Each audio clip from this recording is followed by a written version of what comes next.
కూడా చేశారా ఎప్పుడైనా? No, actually when I got the call first saying that సంతానం గారు వచ్చే ట్వీట్ పెట్టినప్పుడు నేను ఫస్ట్ నవ్వాను. చాచా ఊరికే వీలేస్తారు ట్వీట్ అంటే ఎప్పుడు చూసే ప్రతి ఇయర్కి ఇలా ఒక ఇన్ఫర్మేషన్ వస్తుంది. ఈ రోజు I mean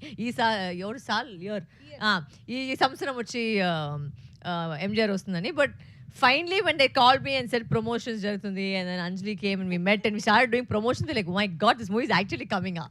So it was a shock to us also, but it's a pleasant shock, it's a happy shock because sweet surprise. Yeah, it's a sweet surprise. Yeah, ఈ సినిమాకి టైటిల్ తమిళనాడులో బాగా అడ్వాంటేజ్, దానివల్ల 50 కోట్లు 100 కోట్ల దాకా ఇప్పుడు చేస్తుందని అంటున్నారు. ఎంజిఆర్ ఆ పేరు ఒకటి బాగా అడ్వాంటేజ్ అని అక్కడ బాగా తమిళనాడులో చెప్పుకున్నారు. క్వశ్చన్ స్టేట్మెంటా? స్టేట్మెంట్ వచ్చినాయి. సో అది అది అట్లా కలిసి వచ్చేలా పెట్టిన దాని గురించి అంత అలా ఆడిందని మీరు అనుకుంటున్నారా? మేము వచ్చి హీరోయిన్స్ కానీ ఎవరు లేరు మన దాన్ని మిమ్మల్ని అడుగుతున్నా. మన ఇన్వాల్వ్మెంట్ చెప్తాను. ఇన్వాల్వ్మెంట్ ఏంటంటే సెట్కి వెళ్ళాము, షూటింగ్ చేసాము, సాంగ్లు చేసాము, బయటకు వచ్చాము.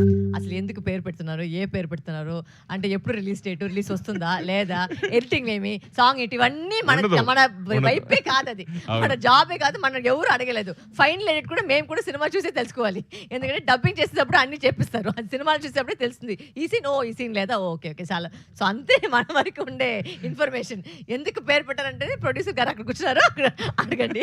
సరే, మీరు ఇద్దరు కూడా హీరోయిన్లుగా ఇంట్రొడ్యూస్ అయిన వాళ్ళే, తర్వాత ఇప్పుడు ఇద్దరు హీరోయిన్ ఓరియంటెడ్ సినిమాలు చేస్తున్న వాళ్ళే.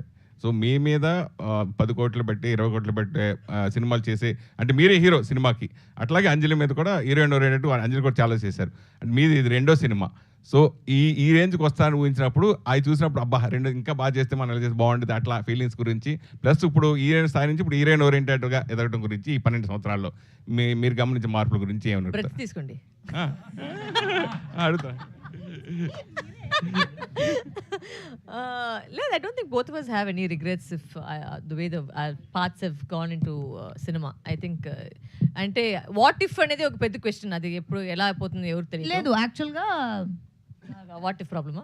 NUDA, I'll answer the question for యూడా. సో ఇప్పుడు హీరోయిన్ సెంట్రిక్ ప్రాజెక్ట్స్ చేయాలంటే ఆ హీరోయిన్కి ఒక మార్కెట్ ఉండాలి. ఆ మార్కెట్ క్రియేట్ చేసుకోవడానికి ఆ హీరోయిన్ చాలా సంవత్సరాలు కష్టపడాల్సి ఉంటుంది. ఆ పాయింట్కి ఆ ప్లేస్కి ఒక హీరోయిన్ వచ్చిన తర్వాత వాళ్ళ మీద నమ్మి మీరు ఇప్పుడు చెప్పిన ఆ బడ్జెట్లు అవి పెడుతున్నారు యూజువల్గా. అంటే ఎందుకంటే మూవీస్ బిజినెస్ కదా, ఇప్పుడు పెట్టిన డబ్బులు ఎక్స్ట్రాకి రావాలి, ప్రాఫిట్లు రావాలి, లేదంటే పెట్టిన డబ్బులనే రావాలి. సో ఇప్పుడు పెట్టిన డబ్బులనే రావాలి అంటే ఆ హీరోయిన్కి మ్యాక్సిమం కెపాసిటీ ఉంటే కానీ హీరోయిన్ సెంట్రిక్స్ మీరు అంతే కదా సురేష్ గారు. ఇప్పుడు ఏ సినిమా హీరోయిన్ యాక్ట్ చేసినా సినిమా హీరోయిన్ సెంట్రిక్ వెళ్ళరు, మీరు ఒక పర్టికులర్ కాస్ట్ అనుకుంటారు. సో ఆ hard work takes us to there అనుకుంటున్నాను నేను. ఎప్పుడు లేనట్టుగా ఈసారి సంక్రాంతి అన్ని ఎంటర్టైన్మెంట్ జానర్లో సంక్రాంతికి వచ్చింది, 100 కోట్లు కలెక్ట్ చేస్తే రికార్డు బతకొడుతుంది ఇక్కడ.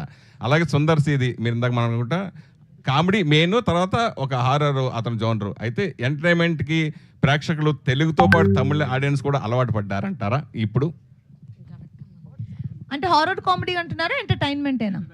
ఎంటర్టైన్మెంట్ తమిళ్లో ఎప్పటి నుంచో ఉన్నదే. అండ్ ఇలాంటి family dramas, lot of actors, combinations, ఇద్దరు హీరోయిన్స్, కలర్ఫుల్ మూవీస్ చాలా ఉన్నాయి. అండ్ ఇది పర్టికులర్గా మీరు అన్న ఆ ప్యాటర్న్లో తీసిన 12 years బ్యాక్ ఆ ప్యాటర్న్లో తీసిన మూవీ ఆ ఫార్మాట్లో ఇప్పుడు వచ్చింది. కానీ ఇప్పుడు మనకి ఆడియన్స్ కంటున్నా, ఇప్పుడు ఆడియన్స్ ఆ సినిమాని ఎలా చూస్తున్నారంటే ఇప్పుడు ప్లే చేసిన మై డియర్ సాంగ్కి నేను పర్సనల్గా విట్నెస్ చేసింది, వాళ్ళు లేచి నుంచి డాన్స్ చేస్తున్నారు. అది ఓన్లీ నేను వినడం మాత్రం చూశాను నేను. అంటే ఆ సినిమాలో ఆ సాంగ్ అలా డాన్స్ చేస్తున్నారంటే ఆడియన్స్ అంటే ఓ అవునా అంత పెద్ద హిట్ అలా మేము విన్నదే. నేను పర్సనల్గా చూసింది నేను ఈ మూవీలోనే ఆ సాంగ్ కోసం వెయిట్ చేస్తున్నారు వాళ్ళు. ఇప్పుడు అడిగిన మీరు క్వశ్చన్కి one of the main reasons ఆ సాంగ్ అండ్ కామెడీ. అంటే ఆ మూవీ అంత పెద్ద హిట్ అవ్వడానికి ఆ సాంగ్ చాలా పెద్ద హెల్ప్ చేసింది. సో ఆడియన్స్ చూస్తున్నారు ఇప్పుడు కూడా. అండ్ ఆ పల్స్ సేమే, మనం వాళ్ళకి కావాల్సిన ఎంటర్టైన్మెంట్ ఇస్తే వాళ్ళు చూస్తారు అనేది